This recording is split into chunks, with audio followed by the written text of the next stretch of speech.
Ever heard of a town in the U.S. where Wi-Fi is pretty much outlawed? Or one in Alaska where the whole population squeezes into a single building? Then there's Nebraska, with a town boasting just a single resident.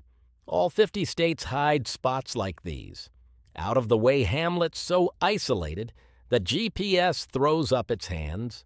Supply runs might require hopping state borders, or even international lines, and the closest ER could be a full day's drive. These are the folks who gazed at utter desolation and thought, "This is ideal. I'm planting roots." Starting with Alabama, Eufaula, the entry to the Chattahoochee wetlands. Perched along the Chattahoochee River with around 12,000 locals, Eufaula's enveloped by marshes, lazy rivers, and moss-draped trees. Long before settlers arrived, it was hallowed creek land seized via lopsided treaties. No major employers anchor the economy now.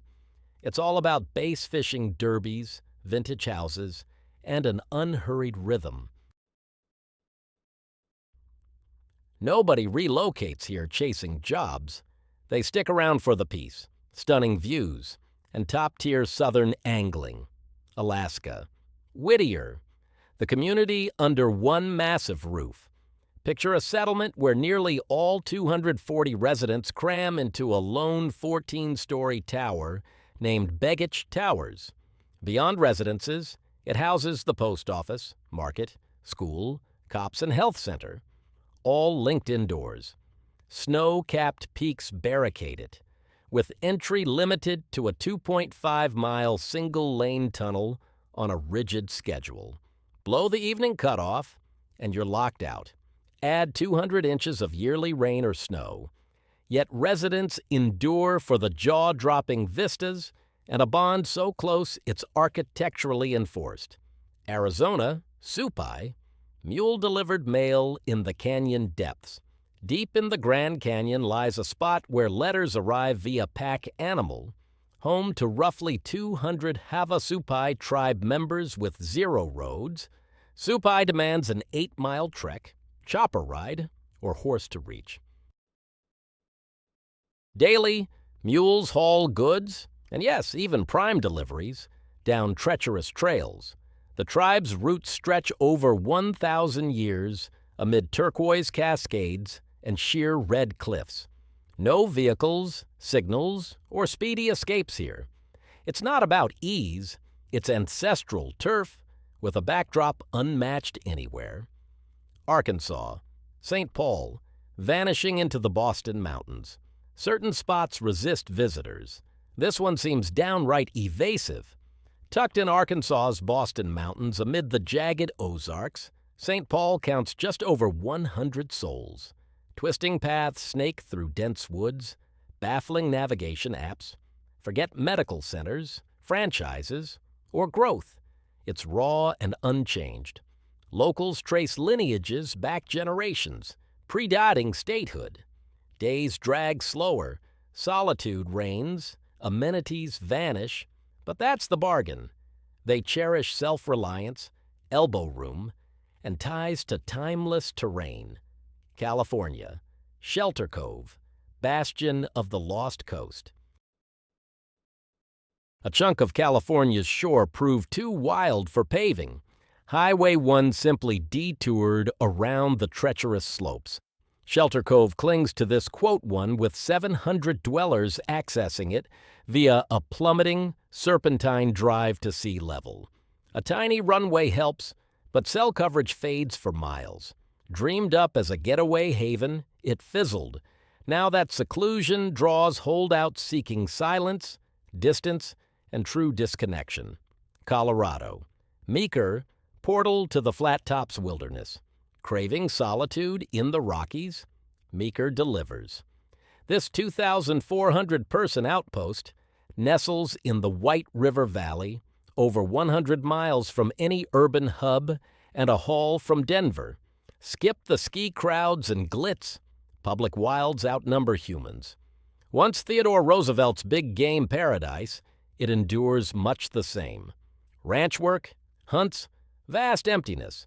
Spotty bars enhance the draw.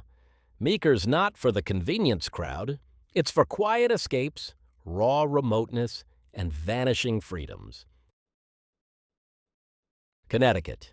Norfolk. The Nutmeg State's frozen hideaway. Amid New England's bustle, Norfolk stands apart. This 600-resident enclave in the Litchfield Hills lies an hour from Hartford, yet worlds away in vibe. No big-box retailers, no sprawling subdivisions, and locals fiercely resist any big changes. Curvy roads snake through thick woods, and the winters bring harsher cold and heavier snow than elsewhere in Connecticut. Even with its tiny footprint, Norfolk draws global crowds to its enduring chamber music festival. Folks stick around for the serene vibe, deep-rooted customs, and unhurried rhythm that bucks the Northeast's hustle. Delaware, Georgetown, the state's serene hub. Delaware's compact, yet Georgetown highlights its regional contrasts. Home to roughly 8,500 folks, it's smack in Sussex County's heart, ringed by fields and distant from big interstates. The downtown forms a rare round plaza rather than the usual grid. Biennially, it stages a ritual where rivals ritually bury the hatchet, a custom spanning generations. Daily rhythms here sync with farming and tight-knit bonds. Residents linger for the steady rhythm, everyday habits, solid community roots, and escape from urban frenzy nearby.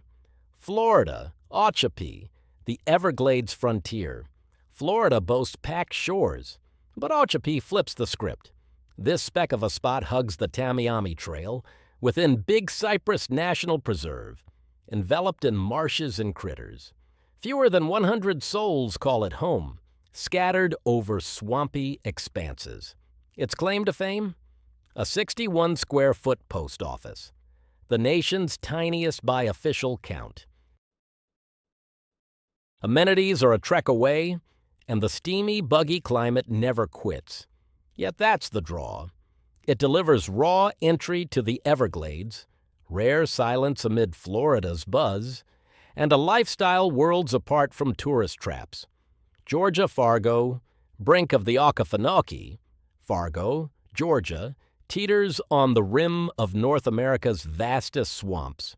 Under 300 dwellers strong, it abuts the Occofanockie Swamp, a sprawling, sluggish realm of dark streams, cypresses, and beasts. The closest urban spot's a 45-minute haul, making Fargo the final outpost before the mire dominates. Routines bend to the wilds, angling, pursuing game, adapting to the terrain. It's hushed, isolated, and geared against expansion. Locals hold on for familiarity, elbow room, and prime gateway to pristine wilds found almost nowhere else. Hawaii, Kalaupapa, the seaside cliff enclave, arguably America's loneliest settlement. Kalaupapa clings to the foot of planet's loftiest ocean bluffs on Molokai. For more than a century, residency wasn't optional, it was banishment. Between 1866 and 1969, Hansen's disease sufferers got shipped to this detached peninsula, severed from Hawaii proper. Now, a few surviving patients mix with federal staff. Headcount hovers near 67. No lodgings, no mobile signal, just puddle jumpers for entry. Nobody relocates here. The holdouts cherish its tranquility, safeguards, and profound ties. Idaho, salmon, portal to the river of no return. Some spots border wild country. Salmon's immersed in it. This 3,300-person outpost perches beside the Frank Church River of no-return wilderness, the contiguous U.S.'s biggest roadless expanse. No close metros, and reaching one demands hours navigating snowy peaks. The Salmon River slices through, too treacherous for Lewis and Clark. Existence orbits ranch work, outfitting trips, and boundless terrain that echoes these other havens, raw and unaltered. They endure for vast openness, hush, and front door entry to one of America's remotest corners. Illinois, Kaskaskia, the state's displaced relic, a place its own territory abandoned. Kaskaskia held Illinois' original capital status. Now, it's severed from the state. The 1881 megaflood rerouted the Mississippi, marooning it west bank amid Missouri turf. Just 20 residents hang on. Access means Missouri roads, even mail routes that way. Legally, though, it's Illinois soil. They remain because it's theirs, maps be damned. Indiana Shoals, home of Jug Rock. Indiana's famed for level fields, but Shoals defies that. Under 700 people live here, nestled in the state's densest woods next to Hoosier National Forest. The landscape's rugged, hilly, and far less tame than typical Indiana ground. Jug Rock stands out as its standout landmark, a towering 60-foot sandstone pillar, the biggest freestanding table rock east of the Mississippi. No big corporate stores dot the area, and daily life unfolds leisurely along the White River amid cherished local customs. Folks stick around for the serene vibe, the sense of home, and that rare untouched feel still lingering in Indiana, Iowa, Elkader, the dripless outpost. Contrary to the stereotype of Iowa as pancake flat, Elkader bucks the trend. Home to roughly 1,200 people, it nestles in the driftless area, untouched by ancient glaciers, featuring rugged limestone cliffs rather than endless plains. This spot ranks among the Midwest's most distinctive landscapes. Elkader's name carries an intriguing backstory, honoring Algerian leader Emir Abd el-Kader, a link that's endured. Even Algeria sent aid after devastating floods. Residents linger for the striking topography, one-of-a-kind heritage, and surprises that defy Iowa expectations. Kansas, Tribune, the Western Kansas Vanishing Act. Among America's sparsest inhabited spots, Tribune lies in Greeley County with a mere 1.6 people per square mile. The town counts about 650 souls amid vast, unbroken farmlands in all directions. The closest substantial city lies more than an hour distant, turning most trips into endless expanses. Daily rhythms center on agriculture, the local co-op, and close-knit bonds. Some relocate for perks like student loan relief. Tribune isn't about thrills. It's chosen for the hush, reliability, and vast openness that's vanishing elsewhere. Kentucky, Inez, deep in Martin County, tucked away in eastern Kentucky's Appalachians, Inez has under 500 residents and twisting roads that stretch over an hour from the nearest interstate via tight mountain paths. It gained fame in 1964 during President Lyndon Johnson's War on Poverty tour. The unhurried rhythm persists today, rooted in family, property, and enduring customs. No one lingers for simplicity. Roots run deep here, outweighing modern ease in spots like Inez, Louisiana, Grand Isle, Louisiana's final occupied barrier island. Grand Isle endures as the state's sole inhabited barrier island, perpetually vulnerable. This slim Gulf of Mexico strip houses fewer than 1,000 people, hugging sea level, and linked to the mainland by one lone road. Hurricanes batter it routinely, with Ida inflicting massive havoc on buildings and systems. Yet locals keep rebuilding. Fishing anchors existence alongside a vibrant seaside heritage bound to the waves. Embracing peril comes with perks: Gulf proximity, solid community, and a coastal lifestyle unmatched. Maine, Millinocket, the paper mill town that lost its mill.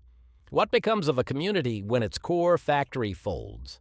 Millinocket's paper mill closed in 2008, dragging the economy down too. Rather than fade, its 4,000 residents pivoted. Now at Gateway's Baxter State Park and Mount Katahdin, Appalachian Trail terminus, plus abuts the isolated 100-mile wilderness, eastern U.S.'s remotest tract. Outdoor pursuits and visitors have eased in for jobs. Adaptation fuels staying power, alongside a fresh wilderness persona, Maryland. Luke, the Panhandle's narrow squeeze. Maryland's tiniest towns include Luke, with under 100 folks in the state's western Appalachian notch.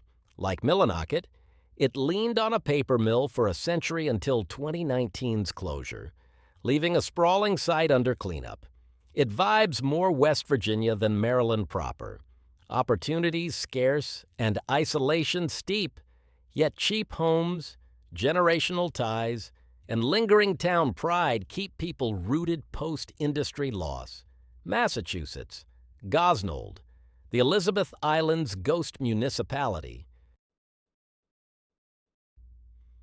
Massachusetts' hush-hush haven, Gosnold boasts only about 60 permanent dwellers across the Elizabeth Island southward. Privately held isles dominate, spotlighting Cuttyhunk as the key public hub. Forget big roads, golf carts rule transport. During winter months, after seasonal visitors depart, the population shrinks further, plunging the town into near-total silence.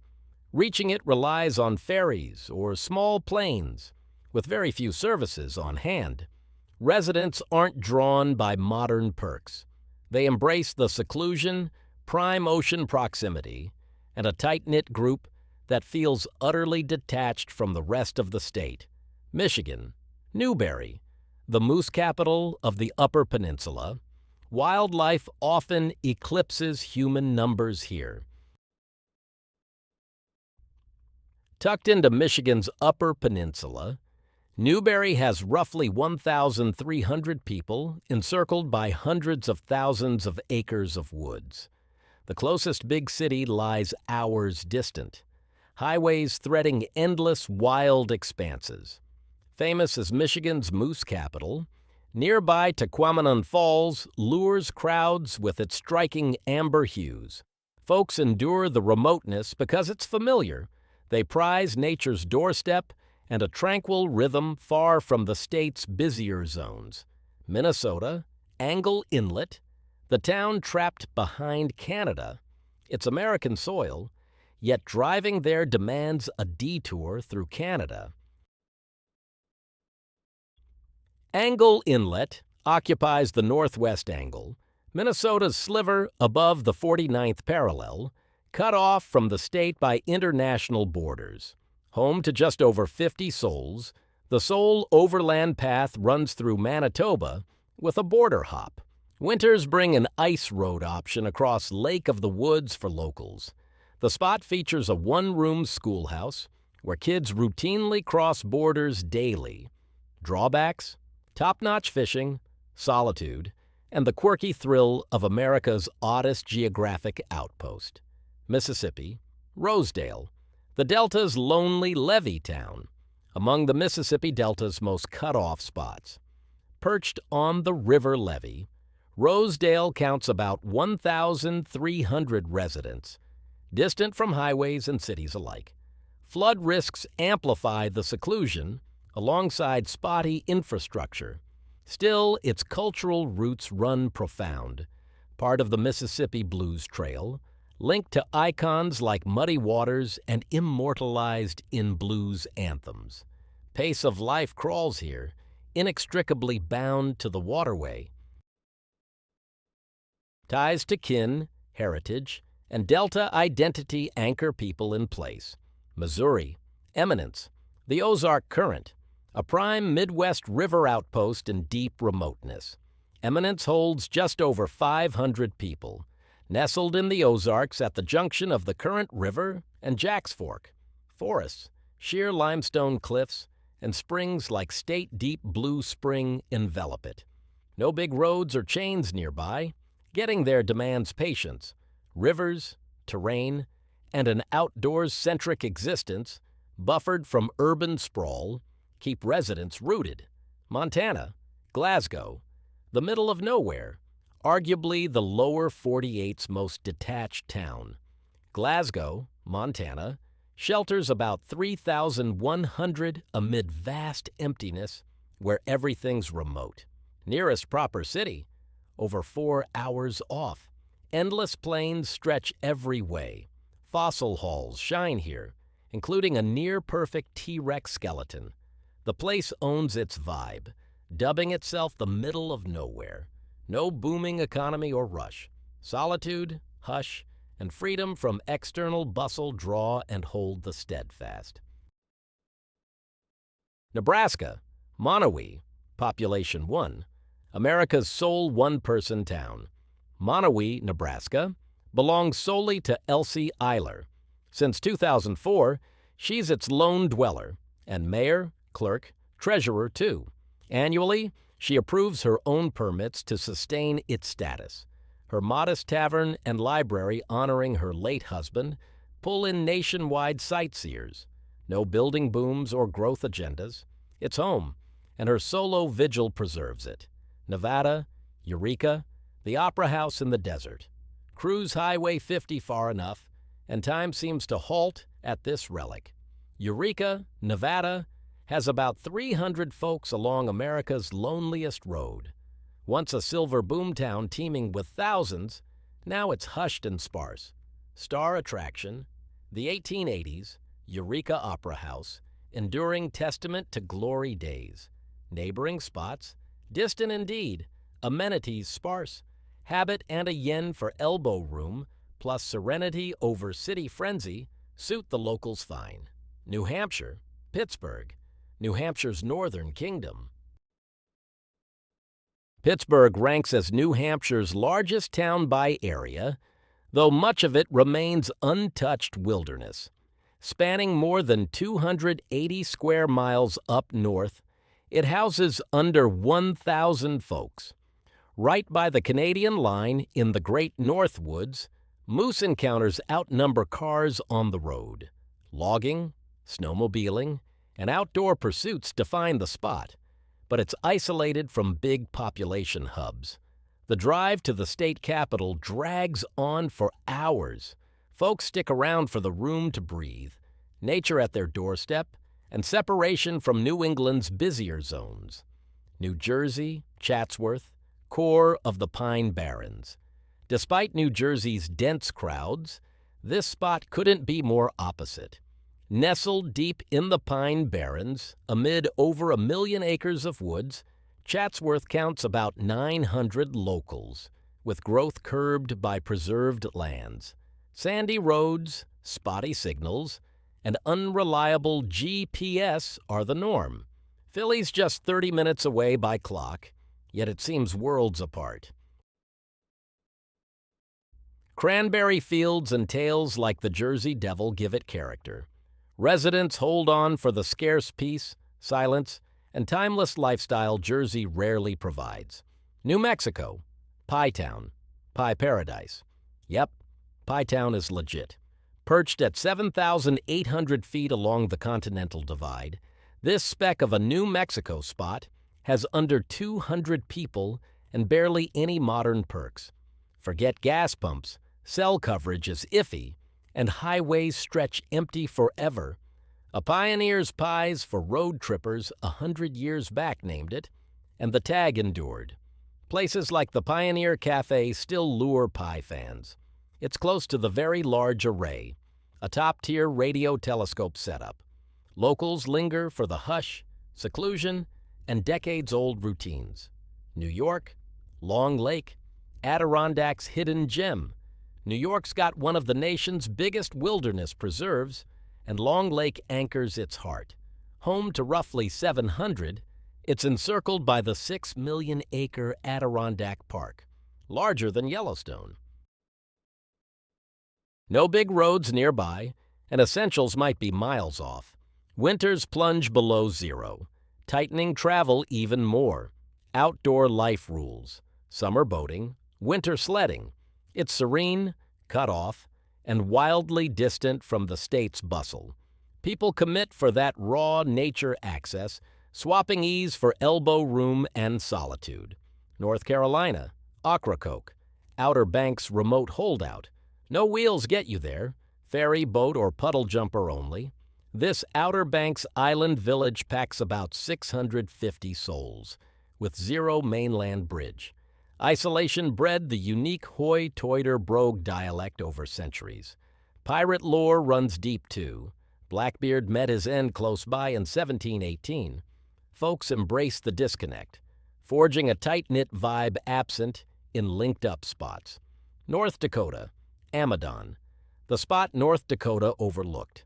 Among the tiniest county seats nationwide, Amadon boasts just over 20 dwellers in sparsely settled Slope County. Density? Under 1 person per square mile around it, one of America's emptiest stretches. Electricity arrived late. No rail ever came. Services are scarce, and towns lie far off. Like everywhere else here, days are straightforward and detached. Residents endure because it's home, and the stillness beats urban noise. Ohio, Glenford, Flint Ridge Retreat. Ohio's this pocket feels ancient compared to the rest. Glenford's 150 or so locals neighbor Flint Ridge, a 2,000-year native quarry for flint tools and barter. Rural vibes rule. No big builds, no lights at intersections, scant services nearby. Woods and fields blanket the land, staying true to form while Ohio elsewhere booms. It's calm, rooted, and linked to deep history that lingers. Oklahoma, Kenton, Panhandle's forgotten corner. Alone in Oklahoma, it skips state time for Mountain Standard. Tucked in the Panhandle's edge with about 20 holdouts, Kenton neighbors New Mexico and Colorado, more than its own turf. No Man's Land was the old name for this stretch, unclaimed by any state or authority for years on end. Now it's peaceful, secluded, and ringed by vast expanses close to Black Mesa, the tallest spot in Oklahoma. Services are scarce, and everything's spread out over huge gaps. Folks stick around for the solitude, since spots this deserted are becoming scarce. Oregon, Jordan Valley in Crater Country. This corner of the state might as well be somewhere else entirely. With roughly 140 people, Jordan Valley hunkers in Oregon's southeast edge, nearer to Idaho than to any big city back home. The landscape's arid and wide open, carved by old volcanic forces. Just nearby, the Jordan craters sprawl out, fields of cooled lava and sunken tubes from ages past.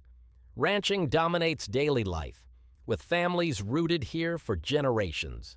Settlements are sparse, neighbors separated by miles.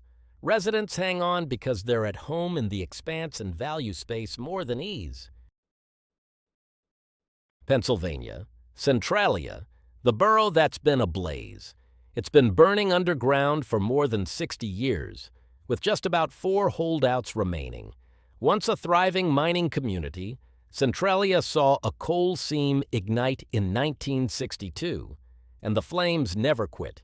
Gradually, the earth turned treacherous, poisonous fumes seeped up, and officials cleared out nearly all the population. Roads got ripped up, houses razed, even the zip code vanished. Wisps of smoke still curl from fissures in spots. A few endure because it's home, though the place has mostly faded away. Rhode Island, New Shoreham on Block Island, the ferry-bound outpost. Part of the state lies beyond any road access.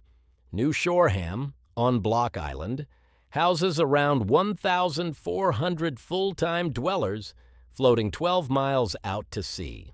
Ferries or puddle jumpers are your only tickets in. No bridges to the continent. Summers swell the crowds considerably, but winters dial it down to eerie quiet and seclusion.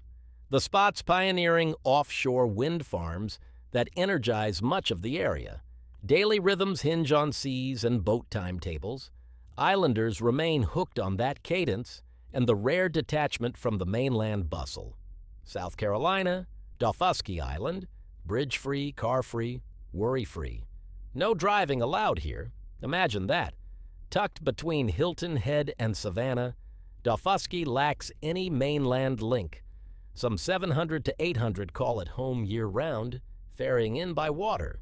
Once ashore, forget signals or gridlock, golf carts rule the roads. Rich Gullah Geechee heritage endures across generations. Pace is leisurely, dictated by waters and calendars, not jams or sprawl. They linger for the legacy, the hush, and that lingering sense of apartness. South Dakota, Union Center, smack in the heartland's core, among the nation's most isolated ranch hubs. Union Center counts about 200 locals, but backs countless ranchers over immense western South Dakota turf. The county dwarfs certain states, yet hamlets are thin on the ground. Closest city? Almost an hour off. Endless prairie blankets the rest. Days center on herds, acreage care, and far-flung kin. No boomtown vibes, no big builds, ties to the soil, and that vast freedom, ever scarcer like elsewhere, keep them planted. Tennessee, Coker Creek, the forgotten gold fever. Tennessee's gold boom predated California's, right here. Under 200 residents nestle in the Cherokee National Forest. Prospectors swarmed these hills in the early 1800s, well ahead of the Western frenzy. Echoes linger today. You can still sift gold from the stream. Dense woods enclose it. Roads are tricky. Amenities slim. Animals roam free. Growth stays light. They hold fast for the past, the backdrop, and a subdued existence where woods overshadow all. Texas, Mentone, seat of the sparsest county. Least populous in the contiguous 48, and this specs its lone settlement. Mentone has maybe a dozen souls, acting as Loving County's hub. Courthouse, tiny post office, that's the gist. No school, no market. Essentials mean epic hauls. Still, it anchors the Permian Basin, a top oil patch nationwide. This sets up an odd mix of total remoteness and booming economic hustle. Folks stick around for the oil-related jobs, and because they're accustomed to a life where nearly everything's a long haul away. Utah, Boulder, one of the final mule mail outposts. It was among the very last spots in the U.S. getting mail via mule. Boulder, Utah, home to roughly 250 people, nestles between rugged canyons and high desert expanses. For years, its inaccessibility meant mule-delivered mail persisted deep into the 1900s. These days, reaching it demands navigating skinny ridges like Hogsback, with sheer cliffs plunging on either side. Far from any highway, growth stays minimal. Daily life is serene and scattered. Residents remain for the seclusion, the landscape, and the rarity of such untouched spots. Vermont, Canaan, Vermont's border dead end. Here's a rare place where your backyard borders another nation. Canaan, in Vermont's Northeast Kingdom, counts about 300 locals and hugs the lines with Canada and New Hampshire. In spots, an international line is mere footsteps away. That nearness keeps French in everyday use and fosters routine cross-border ties. The region is countryside, dotted with woods, lakes, and harsh winters that dictate the rhythm. Development is scarce, and as you've likely gathered, so are close-by amenities. People hold on due to deep regional roots and the singular blend of solitude and global adjacency. Virginia, Tangier Island, the fading Chesapeake gem, a community that could vanish in 2 decades. Tangier Island, in Chesapeake Bay, with around 400 dwellers, is steadily eroding from rising seas and wear. Experts predict big chunks may disappear soon. No cars, just golf carts and boats, and access is ferry or puddle jumper only. Adding quirk is the dialect, echoing 17th century English. Crabbing and fishing anchor existence, as they have for ages. Locals endure because it's their heritage, and departing would erase a legacy centuries strong. Washington, Stehekin, the dead end at nowhere's edge, a Washington town you flat out can't drive to. Stehekin, at Lake Chelan's remote tail, amid the North Cascades, has about 80 year-rounders. No roads link it outward. Arrival means extended ferry, seaplane, or trek. Inside, a brief road stretches roughly 13 miles to nowhere else. Goods arrive by water. Pace is leisurely. Folks linger for the deliberate disconnect, and because such off-grid living endures in few places. West Virginia, Greenbank, the no Wi-Fi zone. One of America's few spots banning Wi-Fi outright. Greenbank, under 100 strong, lies within the 13,000 square mile National Radio Quiet Zone, curbing wireless emissions. Home to the Greenbank Telescope, a top-tier radio observatory, where even minor gadget buzz can skew data, so cell towers are few, devices regulated. A dedicated patrol hunts rogue signals. Residents embrace the silence, acoustic and online, savoring escape from endless pings. Wisconsin, La Pointe, Madeline Island's steadfast winter crew, a spot where winter seals you in tight. La Pointe, on Madeline Island in Lake Superior, has about 300 full-timers. Summer ferries tie it to shore, but ice up halts them cold. Then it's small plains or, if lake freezes thick, an ice highway. Locals even truck across when safe. Seasons rule all. People persist through the rhythm and the otherworldly island vibe born of separation. Wyoming, Dubois, Absaroka's frontier fade to void. Among Wyoming's final bastions of pure wildness, Dubois, with around 1,000 souls in Wind River Valley, is ringed by peaks and vast expanses. Distant from big hubs, surroundings swiftly go primal. Ranching and old rail eras still echo in routines. Long winters, slim services, epic town gaps. No rush to build or expand. Folks stick around for the slower rhythm, wide open spaces, and self-reliance of dwelling in the state's most isolated corners. What's the wildest geography trivia for every U.S. state?